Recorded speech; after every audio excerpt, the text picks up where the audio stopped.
साहब ने कहा कि हे मेरे पढ़े लिखे लोगों, जब आप पढ़ लिख करके कुछ कमाने लगिए और कमाने के बाद में जब आप धन अर्जित करें तो आपका नैतिक कर्तव्य बनता है कि अपना समय और पैसा हम समाज के लिए दें। इस प्रकार का जो है बाबा साहब का संदेश।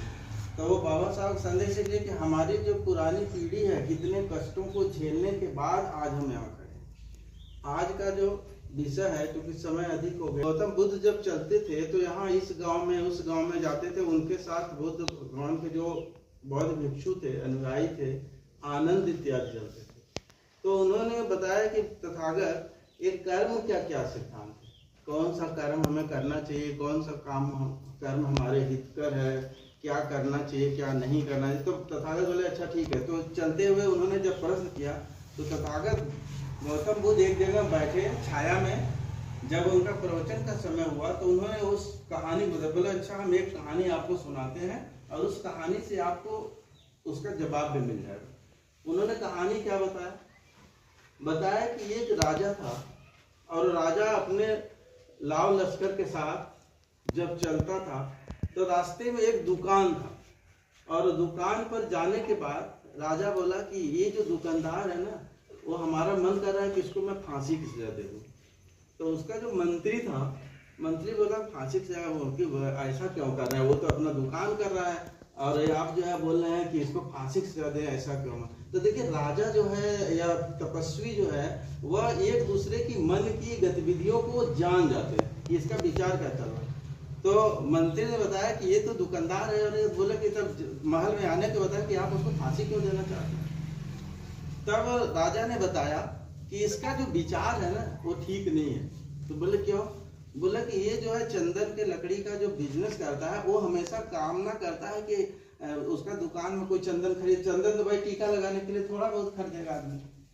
तो उसने कहा कि इसका कल्पना है कि राजा मर जाए, ये रोज सोचता है कि राजा जब मरेगा तो हमें चंदन की लकड़ी से उसका जो है अंतिम संस्कार होगा तो अधिक से अधिक हमारा चंदन खरीदा जाएगा, हमको फायदा होगा। यह विचार जो है उसको बताया। तो मंत्री बोला कि ऐसी बात है? बोले हाँ, ये हमेशा जब दुकान खोलेगा तो चंदन तो थोड़ा बहुत लोग खरीदते हैं, लेकिन ये विचार इसके दिमाग में चलते रहते हैं कि राजा मरे तो चंदन की लकड़ी हमारा अधिक से अधिक बिक्री होगा, हमको प्रॉफिट हो जाएगा। तो उसकी मानसिक भावना को समझे। तो मंत्री जो है बोला कि हमको थोड़ा एक आध हफ्ता का समय दीजिए, मैं छुट्टी लेकर जाना चाहता हूँ, घूमना।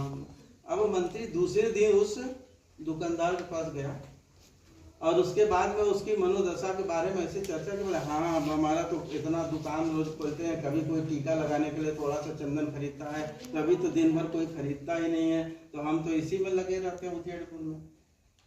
तो अगर राजा कहीं ऐसा हो जाता तो मेरा बिजनेस बहुत अच्छा होता, वो कुंटल जो 6-7 मन चाहिए उतना चंदन निकल जाता और मुझे फायदा हो जाता। तब मंत्री समझ गया कि अच्छा इसकी भावना ऐसी है, सही राजा ने सही बताया। और उसने बोला तुम्हारा अच्छा क्वालिटी का चंदन कौन है? बोले ये बहुत अच्छा, जरा सा टीका लगाएंगे पूरा सेंटेड एकदम महकता रहेगा।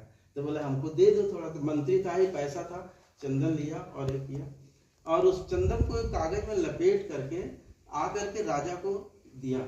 तो बताया मंत्री देखिए कैसा होना चाहिए कि कैसे संबंध को जोड़ते हैं समाज में, इसलिए घर के परिवार के चाहे स्त्री हो पुरुष है बच्चे हैं उसकी मानसिकता मिलान का कैसे हुआ, उस बात को उन्होंने बताया। उस चंदन के लकड़ी को जो मंत्री है राजा साहब को दिया और उसने बोला क्या कि वह जो दुकानदार है आपको यह जो है भेंट किया है, अपने सुंदर सुगंधित लकड़ी आपको जो चंदन की है वो है आपको भेंट किया।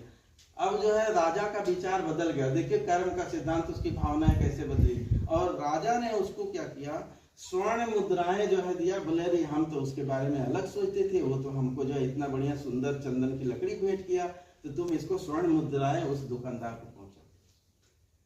और फिर जो है मंत्री के आदमियों से जो है भिजवाया कि तुम जो चंदन भिजवाया था राजा साहब को, उन्होंने तुम्हें खुश होकर के स्वर्ण मुद्राएं में। अब उसकी मानसिक स्थिति बदल गई और जहां पर वो मरने की कल्पना कर रहा था वह क्या किया उसका, बोला कि राजा खूब फले फूले, हम तो थोड़ा सा चंदन भिजवाए, उन्होंने हमें स्वर्ण मुद्राएं भिजवा दी।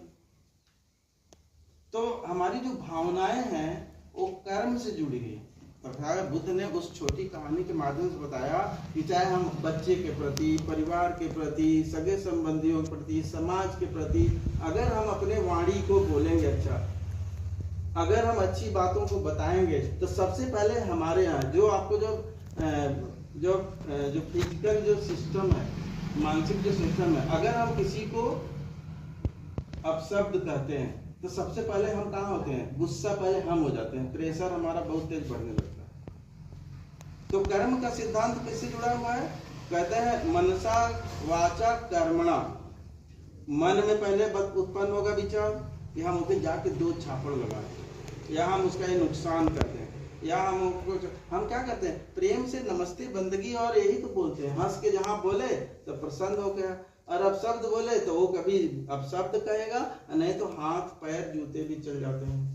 और वह भावना इतनी गांठ पैदा कर देती है कि वह मरने तक जो है खत्म नहीं होती। तो तथागत बुद्ध ने बताया कि जब हमारे मन में विचार जो उत्पन्न होते हैं, आप सद्विचार उत्पन्न करिए, वाणी में जो है अच्छी बात बोलिए, वो जो है कर्म में परिवर्तित होगा। तो कर्म का सिद्धांत इस कहानी के माध्यम से तथागत बुद्ध ने बताया। आज का जो विषय है आपको